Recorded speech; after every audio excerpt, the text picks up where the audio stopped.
shalay gabadha markii la waayay waxa madaxa guduudan tabeebaa ku xiranay guduudka xisbigan hadda maanta haysto waxaa loo baahan yahay in si daacad ah maanta qofkii yiraahdo ikraan arinteeda hal qof soo ma afjarin ninkii yiraahdo askarigii soo sheegay ikraan meeshay ku aasan tahay iyo meesha xaaladeeda martay 100 kun waa la siinaa dalkana waa laga saaraa meesha rabaa fiisi loo qaada ninkii yiraahdo saacad ma qaadanayso laakiin waxaan tuhmayaa inaan daacad laga ahayn arintaas iyada ha laga fiirsado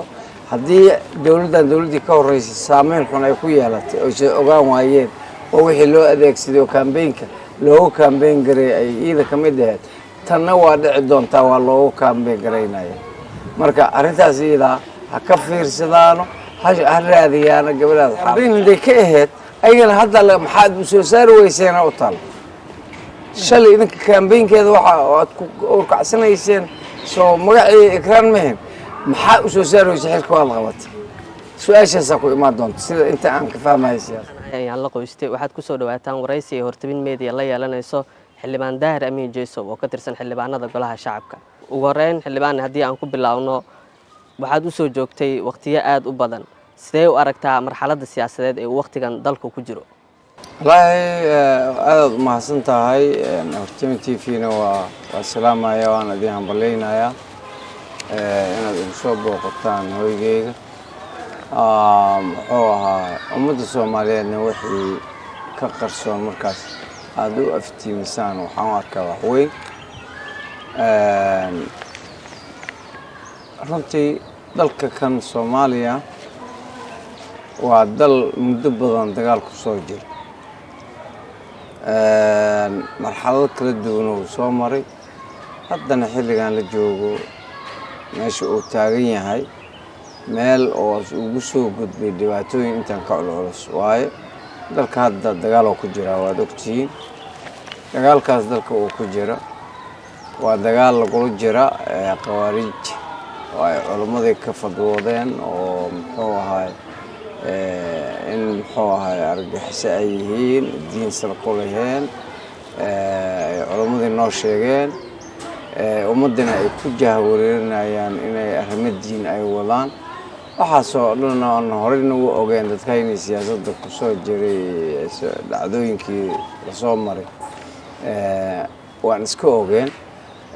insha Allah qorshaha wuxuu yahay in laga cirib tiro dalka nimanka shabaabka insha Allah su'aashaadii dalka xaaladiisa waa xaalad dal dagaal ka soo baxay oo haddana hadda dagaal ku sii jira oo muxuu ahaa loo baahan yahay in loo turo waxaa sabtidii furmay kalfadhiga shanaad ee baarlamaanka maxay yihiin qodobada muhiimka ah ee kalfadhigan diiradda lagu saarayo taa horta waa mid igala dhaxaysa 270 xildhibaan ilaa golaha baarlamaanka ee aqalka sare sometime aan shaqo wadaagnahay wax nagala dhaxaysa waay laakiin waxyaabaha hortooginta leh waxay ila tahay jeclahayna in ay sidaas u dhignaato qodbooyinkii madaxweynaha jamhuuriyadda markuu furayay baarlamaankana lagu soo qaaday guddoonka baarlamaankana lagu soo qaaday in dhamaystirka dastuurka 11 cutub oo dhiman la dhamaystiro in muxuu ahaa sharciyada hortooginta leh sida sharciga doorashooyinka sharciga dhisidda guddiyada madaxa bannaan muxuu ahaa doorashooyinka iyo sohdimaha guddiga muxuu ahaa dhisidda sharciga xisbiyada siyaasadda sharciya noocaas ah oo kuwa maanta sababi karo inay doorashada dib ay u dhacdo sababi kara ayaa hortabinna waxaa la yiraahdaa sideedaba waxyaabaha aadka daruuriga oo loogu baahan yahay marka aniga intaas in ka badan oo loo baahan yahay waxa kale dhan waxa waaye waa iska hagaagi karaan insha Allah waxaa jira warar sheegaya in madaxweynaha iyo labada guddoon ee aqalka sare iyo kan hoose ay ku kala aragti duwan yihiin qodobada diiradda la saarayo kalfadhigan maxaa ka jira wararkaas wallaahi su'aashaas waxaa aniga ma lihi waxaa fiican in la weydiiyo dadka kala aragti guddoonka iyo madaxtooyada laakiin aniga waxay ila tahay qodbooyinkoodana waan dhageystay oo muxuu ahaa khudbadii madaxweynahana waa dhegaystay tii maxaa la dhahaa guddoonka baarlamaanka labadiisa aqalna waa dhegaystay maalintii oo sida dastuuriga loo furay kalfadhiga kuma kala aragti duwnaan ma aqaan anigu meel laga keeno kala aragti duwnaashadaas kalfadhigii hore waxay xildhibaanadu meel mariyeen 4 cutub oo ka tirsan dastuurka xilli aan laga talagelin maamulada qaar arrintaasna waxay abuurtay sawaxan aad u fara badan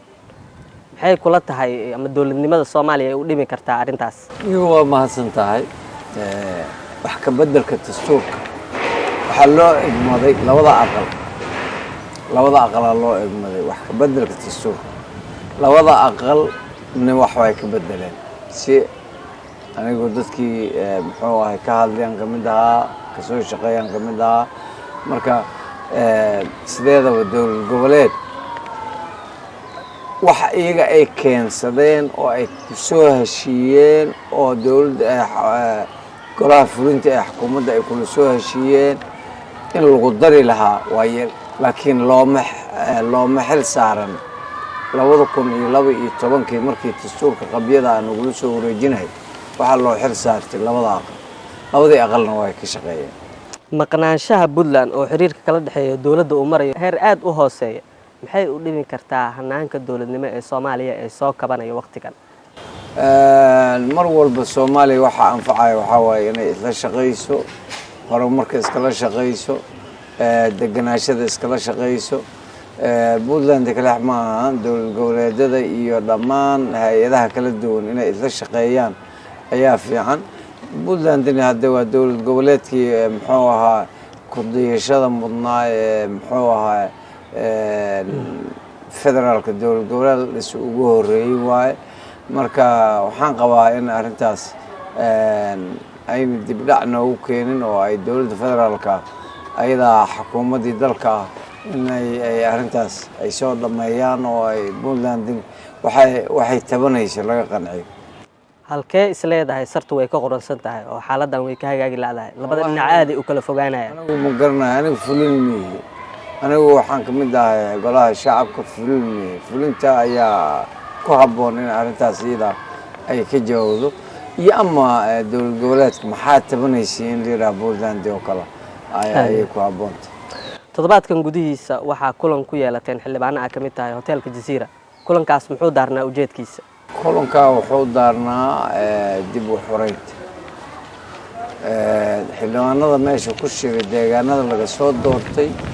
taa kamid ah kama banaano shabaab wada haysta nabaadiidka wada haysta sidii la sii qorqaadi lahaa waa ogtihiin oo labada sano iyo dagaalka uu socdo waxaa biisi lagu ahaa oo muxuu ahaa mar walba ciidanka dawladda iyo dawladaha na kaalmeeyo intaba ay biisi ku ahaayeen dhinaca Hiirshabeelle barigeeda iyo Galmudug marka waxaan isleenahay marka in galbeedka Hiirshabeelle ilaa koonfur galbeed loo soo jeesto intaas aan ka shaqeeyay xildhibaanada galbeedka ka soo jeedo aad ka mid tahay ma dhabbaa inay hore uga gaabiyeen gulufka ka dhanka al-shabaab xilligii hore maya fiiri xildhibaanku intuu qori garabka geysto asaga dagaalamayno abaabulkana dawladda federaalka oo madaxweyne xasan sheekh hormuudka uu yahay ayaa waxaa yiri phase 1 iyo phase 2 aan kula qaadayo phase 2 wuxuu noqday in muxuu ahaa hadda dadka la abaabulo marka abaabulka hadda socdo waa phase 2 diyaar garowga marka hore wax loo abaabulo ma jirin waayo dawladda phase 1 ay biis ku phase 1 waxa waaye bariga Hiirshabeelle ilaa Galmudug ayaa biis lagu ahaa ilaa Mudug aan yiraahdo xildhibaano badana meel dhaweyd waxay sameeyeen shir jaraa'id ay warbaahinta u qabteen waxay sheegeen in ciidamada hogaankooda loo gacan galiyay rag ka beec mushtara saadka ciidamada oo ganacsataa arrintaas maxaa ka jira ma la qabtaa fikirkaas wallaahi miyo aniga xildhibaanada ka mid miihi mana muxuu ahay mar rabo waxaanan wax ka ogeyn inaan sheego waxaase hubaal ah isdhaliilada xukuumadda iyo baarlamaanka ama xildhibaan keliya ha noqdo ama xildhibaano kudladda ha noqdaane in dib u dhac ay keeni karto dalkaana aasna u baahnayn maanta dib u dhac waayo dagaalaa lagu jiraa waxaa muhiim ah xildhibaanka ilaa communitiga uu matalo in qoriga la wada qaato dalka la xoreeyo ayaa muhiim ah. dhinaca kale xildhibaan Jeesow muddo aad u dheer ayaa xildhibaan ahayd ma jiraan adeeg la taaban karo oo beesha siyaasadda ku matasho u qabatay?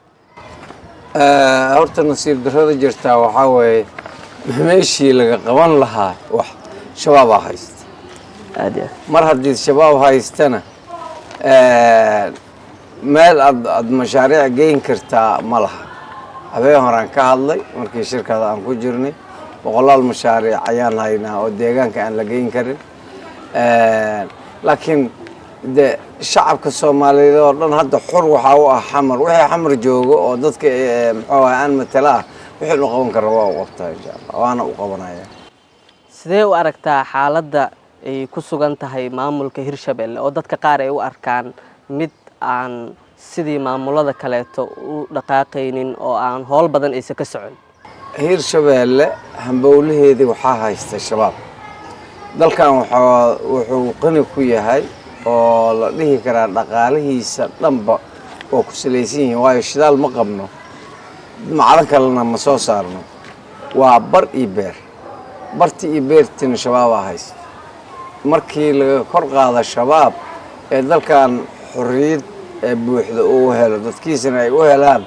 waxaan qabaa dowlad goboleedka ugu dhaqaalaha badan leh kaba dowladda federaalka muxuu ahaa horumar gaara inay Hirshabelle noqon doonto laakiin xilligan xaaliga hadda la joogo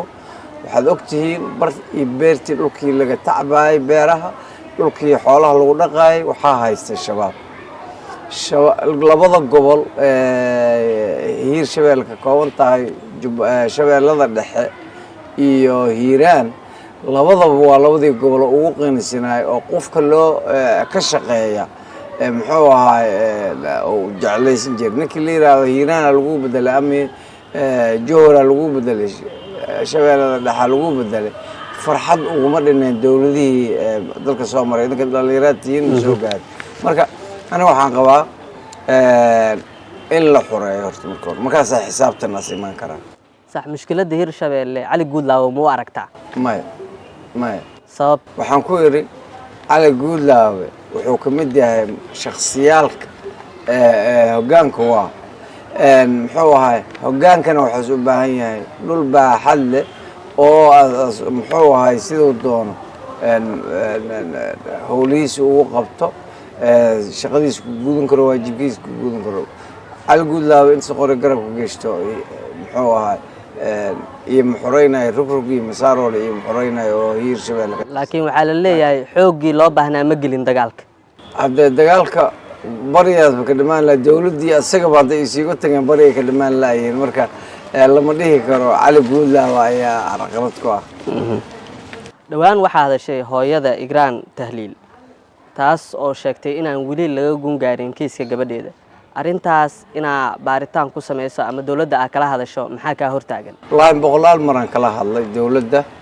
ama shir weyn oo community-ga uu leeyahay noqoto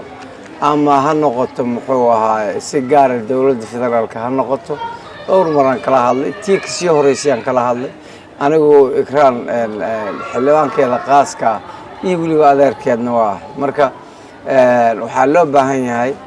dawladda federaalka ee hadda jirta una sheegaya oo anu ka faa'iideysanaya su'aashaadaas shalay gabadha markii la waayay waxa madaxa guduudan tabeebaha ku xiranay guduudka xisbigan hadda maanta haysto waxaa loo baahan yahay in si daacad maanta qofkii yiraahdo Igraan arinteeda hal qof soo ma afjarin ninkii yiraahdo askarigii soo sheegay Igraan meeshay ku aasan tahay iyo meesha xaaladeeda martay 100 kun waa la siinay dalkana waa laga saaraa meeshii rabaa fiisi loo qaada ninkii leeyahay saacad ma qaadanayso laakiin waxaan tuumahay inaan daacad laga ahayn arintaas iyada ha laga fiirsado haddii dawladdii ka horeysay saameyn xun ay ku yeelatay oo soo ogaan waayeen oo wixii loo adeegsaday campaign-ka loo campaign garay ay iyada kamid ahayd tanna waa dhici doontaa waa loogu kaambeyn garaynaya marka arrintaas iyadaa ha ka fiirsadaano ha raadiyaano gabadhaas xaaladeeda xildhibaane ma u muuqato inay ku orkacsanayeen طبعا كامبين اللي كأهت أينا هذا محاد مسوسار ويسينا وطال شلي إذا كامبين كذا واحد أوركع سنة يسين سو مقعي إكران مهم محاد مسوسار ويسحل كوال غلط سؤال شاسكو ما دونت أنت عنك فاهم هاي السياسة maxaa ka jiro wararka sheegaya in xildhibaanada badankood ay ku milmeen golaha fulinta سيداي وملمن برلمان واي لحظا حلبان كدوات وسير ذي كقيب قليل أو قالوا وسير هو منك كلا مسير كنا قلنا سيد أو كلا وحاول حلوان مديس أيوة هاي مركا نكرسي جيس كرسي كلا كبدلنا يعني مجر ma la socotaa wararka sheegayo in dhawaan mooshin laga keenayo ra'iisul wasaaraha Soomaaliya maxaa ka jira wararkaas ما أنا مقلن وحوضنا ما أعرف xildhibaanada gudoodsan howl caynkaas amay ku jiraan حلوانا قدوسنا على الرواق روح وضو إن حيكو قدوسين لو قال aad iyo aad ugu dambeyntii xildhibaan Daahir Amiin Jeeso sidee lagu xalin karaa xaaladaha isdiidan ee siyaasadda ee dalka waqtigan ka jira سؤال في عنوان رنتي ودلك عن فعيش وحلو حرنا كو هرتين وصصب